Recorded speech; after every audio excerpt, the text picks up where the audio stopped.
नमस्कार, मैं जितेंद्र चतुर्वेदी मतांतर में आप लोगों का स्वागत है। ऐसा मालूम पड़ता है कि नीतीश जी का पत्ता कट गया। अब आप चौंकेंगे ये सुनकर, लेकिन जिस तरह के संकेत दिख रहे हैं और मिल रहे हैं उससे तो इसी तरह का अनुमान लग रहा है। अब यह अलग बात है कि नीतीश जी ने कोशिश तो खूब की थी, पूरे मनोयोग से वो ये बताने जताने और दिखाने में लगे रहे कि देखिए बतौर विपक्ष का चेहरा हम कितने काबिल हैं। यह अलग बात है कि वो इनकार करते रहे, लेकिन वो सेकुलर खेमे के सबसे बड़े अलंबरदार हैं। इसे बताने के लिए उन्होंने उस साथी का हाथ झटक दिया जिसके साथ वो 1.5 दशक तक रहे, और अगर यही बात रुक जाती तो कहा जाता कि नहीं, उनके प्रयास में कोई कमी रह गई होगी। वो तो यहां से भी 4 कदम आगे बढ़ गए और पहुंच गए तुगलक रोड की परिक्रमा करने। वहां भी परिक्रमा वगैरह करके ये उन्होंने बता दिया कि ना साहब, आप देखिए कि हम बड़े उपयुक्त हैं। और बात यही नहीं खत्म हो गई, उन्होंने सीबीआई और ईडी को भी आड़े हाथ लिया और बता दिया कि ये सब जो है राजनीतिक दुराग्रह से प्रेरित होकर काम कर रहे हैं। और फिर लालू जी की भी उन्होंने पूरी आवा भगत की। उन्होंने जिस तरीके से कहा उस तरीके से पूरे मंत्रिमंडल का गठन हुआ। यहां तक कि एक मंत्री ने से उन्होंने सवाल पूछा, उस मंत्री ने जवाब भी नहीं दिया, और वहां तेजस्वी यादव भी बैठे हुए थे, वो उठकर चले गए। वो सब भी नीतीश जी ने पूरा बर्दाश्त किया कि कोई बात नहीं। और ये ठीक बात भी है कि जब गोल बड़ा हो तो इन छोटी मोटी चीजों को गौर नहीं किया जाता है। उन सब चीजों को उन्होंने इग्नोर कर दिया, यहां तक कि वो दिल्ली उल्ली जाकर चाय वाय पीकर आते हैं और उनको लगता है कि नहीं, चीजें इस तरह से मैच्योर नहीं होंगी, तो जिनको वो ये कह रहे थे कि इनको एबीसीडी भी नहीं आता, उनको भी बुलाकर उनके साथ चाय वाय पी ली, डिनर उनर कर लिया, और ये कोशिश की कि किसी तरीके से अपने लिए एक माहौल बनाया जाए। बावजूद इसके कि वो जानते थे कि अगर प्रशांत किशोर उनके दरवाजे पर दस्तक देंगे तो जो राजद खेमा, खासतौर से लालू प्रसाद यादव, वो उनके कान खड़े हो जाएंगे। क्योंकि यह माना जाता है कि दरअसल प्रशांत किशोर को लेकर उस तरह के भाव या उस तरह का विश्वास जो है वो राजद में नहीं है। और वैसे भी जब प्रशांत किशोर मिलेंगे तो एक अलग तरह का भाव तो राजद में जाएगा ही कि अब नीतीश बाबू क्यों मिल रहे हैं, क्या नीतीश बाबू के दिमाग में कुछ और भी चल रहा है। ये तमाम चीजें आ सकती हैं। लेकिन उन्होंने कहा कि मिलने में हार जीत क्या है, पर इसका मतलब ये नहीं हो गया कि उनकी कोशिश में कोई कमी रह गई।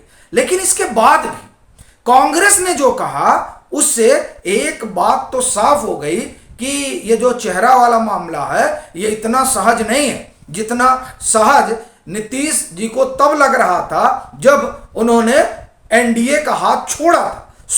तब उनको लगा था कि नहीं, अब हम इधर आएंगे और सारी चीजें हमारे अनुकूल हो जाएंगी और ये लोग हाथों हाथ हमको उठा लेंगे, क्योंकि इनके पास कोई चेहरा नहीं है। और फिर हम निकलेंगे और सारे विपक्ष को चाय पीकर और गुलदस्ता देकर एकजुट कर लेंगे। लेकिन वो बात तो तब बनेगी जब वो तैयार होगी जिस कांग्रेस की परिक्रमा कम से कम नीतीश कुमार ने की। अब कांग्रेस क्या कह रही है, ये बड़ी गौर करने वाली बात है। अभी इंडियन एक्सप्रेस में खबर है, और वो खबर जो कह रही है, दरअसल उस खबर से एक चीज तो साफ हो रही है कि वो जो विपक्षी एका वाला मसला है जिसकी बात नीतीश कुमार करते हैं वो इतना सहज तो नहीं है। ये कांग्रेस की तरफ से ही इस तरह की बातें आ रही। कांग्रेस क्या कह रही है कि हम विपक्षी एका की बात तो करते हैं और चाहते हैं विपक्षी एका हो, लेकिन कांग्रेस की कीमत पे विपक्षी एका मुमकिन नहीं है। और फिर टीएमसी और वाम और आम आदमी पार्टी को आड़े हाथ लेते हैं। टीएमसी पर तो सीधा हमला करते हुए कांग्रेस कहती है कि जो पश्चिम बंगाल में भाजपा जो पैर जमा पाई या जो जमा रही है उसमें बड़ी भूमिका टीएमसी की रही। और वाम पर तो इस तरह से बिफरे हुए हैं कि जिसका कहा ही क्या जाए। क्योंकि केरल में जितनी लंबी यात्रा हो रही है भारत जोड़ो वाली, उसकी वजह से वाम भी वहां खासा नाराज है कांग्रेस को लेकर, और वो सवाल पूछ रहा है कि साहब आप ये बताइए कि आपकी लड़ाई किससे है, लड़ाई वाम से है या भाजपा से। वैसे तो ये सवाल वो तमाम लोग उठा रहे हैं जो कम से कम सियासत को जानते समझते और देखते हैं कि केरल में 20 सीटें हैं, वहां आप 18 दिन बिता रहे हैं और 21 दिन बिता रहे हैं, और उत्तर प्रदेश में जहां 80 सीटें हैं वहां आप 2 दिन बिता रहे हैं और यूं उत्तर प्रदेश को छूते हुए निकल जा रहे हैं। तो जाहिर तौर पर सवाल उठेगा, लेकिन ये सवाल जो है वो कांग्रेस को खराब लग गया। सो उन्होंने सीपीएम को भी आड़े हाथ लिया और यहां तक कह दिया कि जब बीपी सिंह की सरकार बनी थी तो लेफ्ट और भाजपा ने मिलकर कांग्रेस को सत्ता से दूर रखने के लिए बीपी सिंह को प्रधानमंत्री बनवाया था। सो वो आगे यहां तक कह देते हैं कि कांग्रेस एक मात पार्टी है जो भाजपा से नहीं अभी तक उसने गठबंधन किया, तो इस लिहाज से असली लड़ाई तो हम ही लड़ रहे हैं, और सीपीएम और टीएमसी की लड़ाई को वो जो है सवाल के घेरे में खड़ा कर देते हैं। और फिर बात आती है आम आदमी पार्टी की, तो आम आदमी पार्टी से तो कांग्रेस खार खाए बैठी है। अब इन तीनों पार्टियों को एक लाइन से कांग्रेस कटघरे में खड़ा कर रही है और कह रही है कि ऐसा नहीं है कि आप कांग्रेस को खत्म कर दिए और हम विपक्षी एकता के नाम पर आपके साथ जुड़ जाएंगे।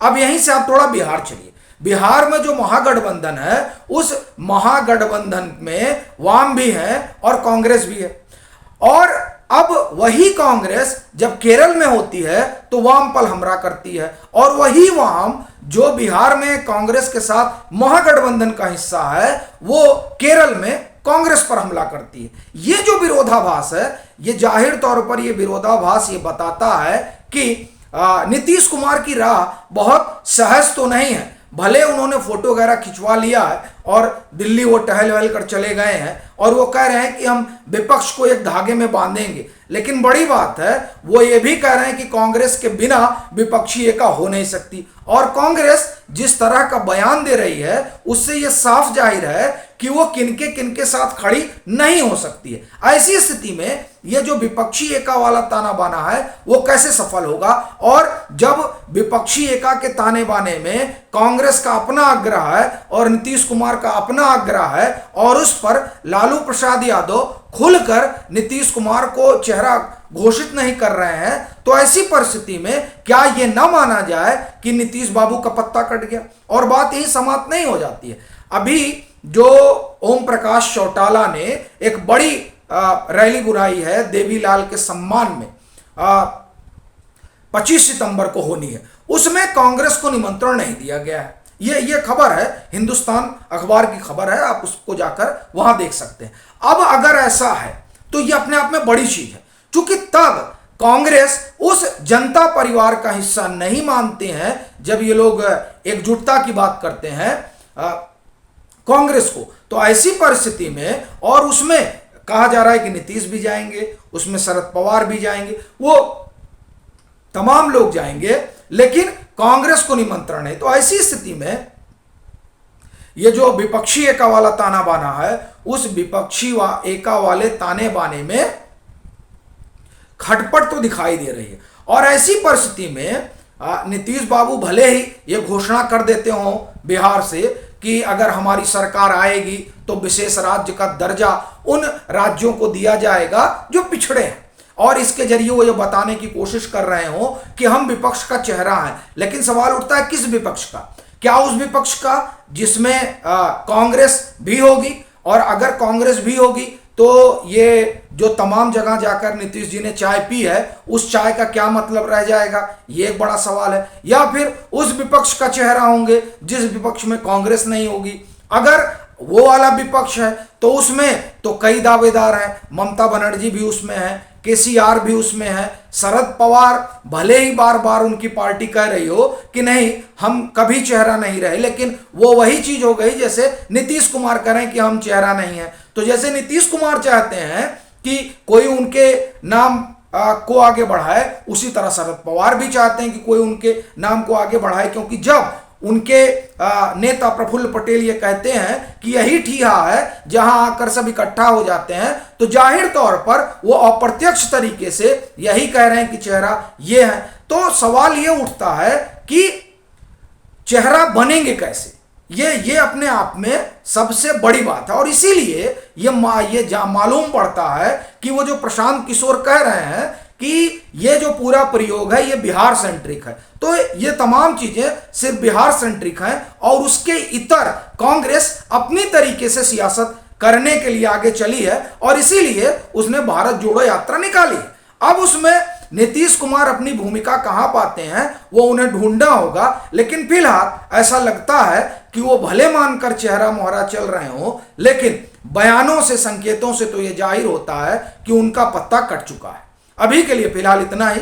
अगर आप मतांतर से नहीं जुड़े हैं तो जुड़िए, वीडियो को लाइक कीजिए, शेयर कीजिए और अपने सुझाव जरूर साझा कीजिए।